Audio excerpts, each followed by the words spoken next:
Madam आप please come family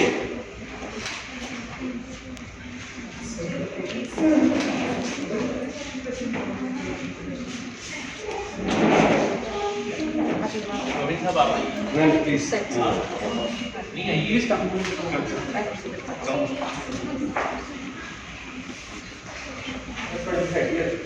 उधर से आ रही है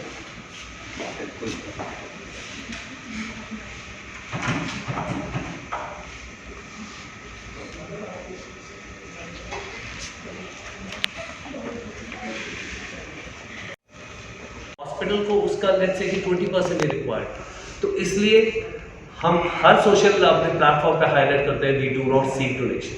अगर आप चाहेंगे भी तो वी विल नॉट, क्योंकि मैसेज स्ट्रॉन्ग जाए, let's be an inspiration to one. ठीक है हमारी सोसाइटी में पता चल रहा है इसको हार्ट प्रॉब्लम है, उस बच्चे को हार्ट प्रॉब्लम है, कहाँ से एकदम इतनी हार्ट प्रॉब्लम आ रही है।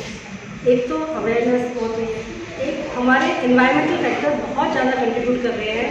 पोल्यूशन है, फूड ईटिंग हैबिट्स है, लाइफस्टाइल डिसऑर्डर्स है, और कुछ क्रोमोसोमल चीज़ें हैं जो ऐड कर रही हैं increase prevalence of heart disease, ज़्यादा से ज़्यादा हार्ट डिजीज के मरीज।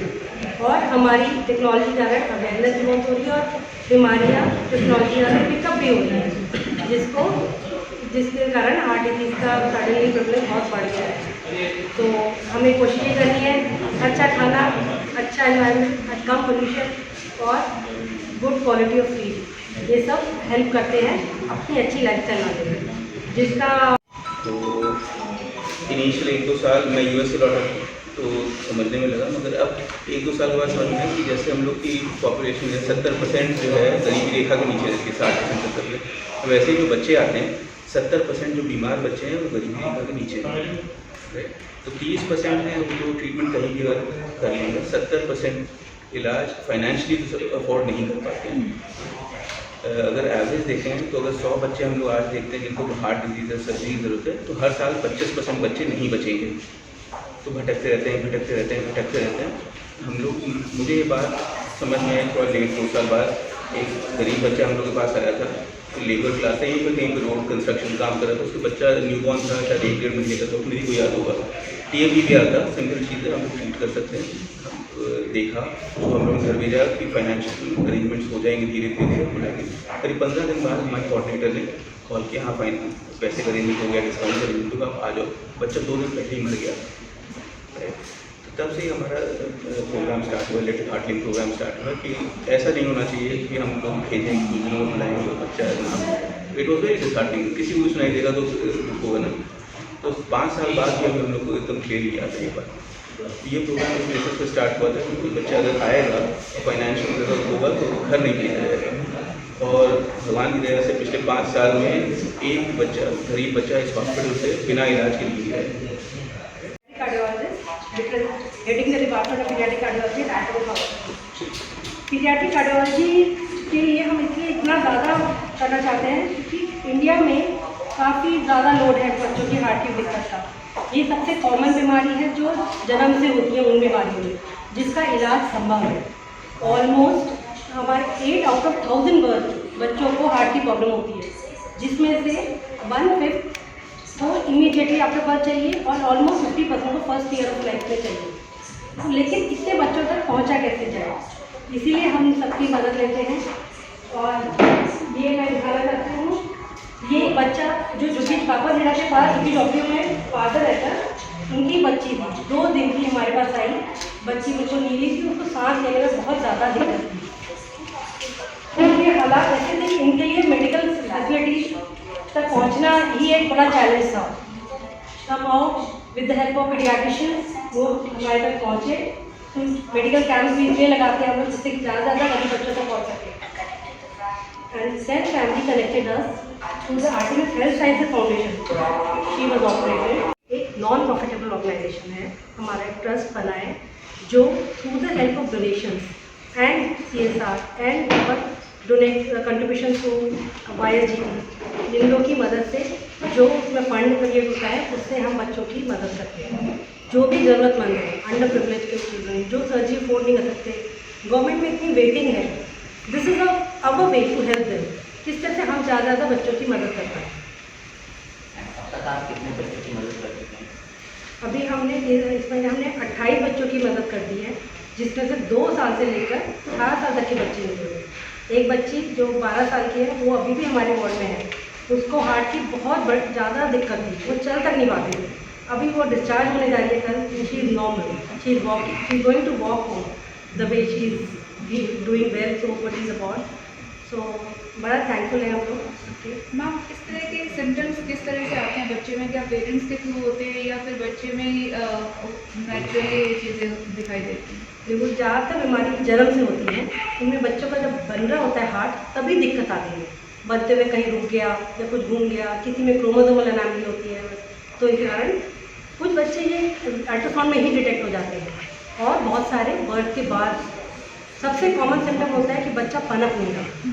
दूसरा होता है कि बच्चा दूध पीता है, बहुत सांस चढ़ता है, बहुत पसीना आता है, बिल्कुल निमोनिया बारह हो जा रहा है, बच्चा खेलने जाता है तो बाकी बच्चों से पहले थक जाता है। ये सब कॉमन सिम्टम्स हैं जिससे पेरेंट्स बच्चों के डॉक्टर के पास जाते हैं। अब बच्चों डॉक्टर थोड़ा हार्ट में अपना स्टेथो लगा के उनको भी सस्पिशन होता है तो वो हमारे पास रेफर करते हैं। क्या इसमें आयु का भी अंतर होता है? जैसे मान लीजिए बच्चों को जो बीमारियाँ होती हैं, क्या ये जैसे मान लीजिए 25 साल 20 साल के बाद भी उनमें क्या अंतर कुछ होता है? बहुत सारी चीज़ जन्म की बीमारियाँ होती है, अगर हम जन्म से शुरू में ट्रीट ना करें तो वो बड़ों में ही मिलती है। लेकिन कुछ कंजेनिटल हार्ट डिजीज़ कहते हैं इनको हम, ये जन्म के टाइम में से लेके बचपन में मिलती हैं। बाकी जो बड़ों वाली बीमारियाँ होती हैं वो अलग होती हैं, इनको कोरोनरी आर्टरी डिजीज़, कार्डियोमायोपैथी ये होती है। कुछ एक्वायर्ड और जो टाइम होती है इन्फेक्शन के बाद, जैसे रोमैटिक हार्ट डिजीज़, जो बॉडी में गले का इन्फेक्शन हुआ, जो जोड़ों का हुआ, उसकी एंटीबॉडीज़ हार्ट को अटैक करती हैं, उसके कारण होने वाली बीमारियों को हम एक्वायर्ड हार्ट डिजीज़ कहते हैं, जो जब आदमी हमें उसके बाद मिली जाएंगे। ये तो मैम आपने सिम्टम्स बता दिए, अगर इस सिम्टम्स को रोका जा सकता है कि नहीं? क्योंकि पैदा होने से पहले क्या कुछ ऐसे मेडिसिन होती हैं या फिर पैदा होने के बाद इनको किस तरह से आप रोकते हैं? देखो, रोका नहीं जा सकता, इनको डायग्नोज करके ट्रीट करा जाता है। सबसे पहले अल्ट्रासाउंड होते हैं फीटल लाइफ, एंटीनेटल लाइफ में, जिसमें थोड़े सस्पिशन होता है अल्ट्रासाउंड वालों को, फिर वो हमारे पास फीटल फूड ले देते हैं।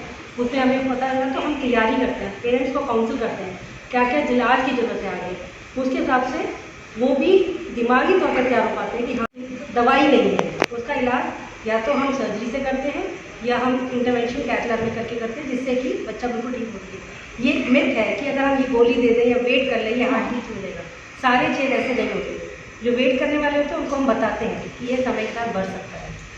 आने वाले फ्यूचर में क्या इन चीज़ों को दोबारा फेस करना पड़ता है या फिर इसके इलाज के बाद आगे बच्चा बिल्कुल स्वस्थ रहता है? देखिए, जो बीमारी कुछ होते हैं छेद, जिनका एक बार इलाज हो गया वो लाइफ टाइम है। हम उनको समझा के देते हैं, फॉलोअप चाहिए, लेकिन एक बार इलाज मतलब पूर्ण इलाज। तो कुछ होते हैं जिनमें स्टेजिंग में सर्जरी चाहिए होती है फर्स्ट से सेकेंड, लेकिन ऐसा नहीं है कि वो बार बार सर्जरी जरूरत पड़ेगी। ज़्यादातर इलाज बीमारियाँ एक सर्जरी से ठीक हो जाती है।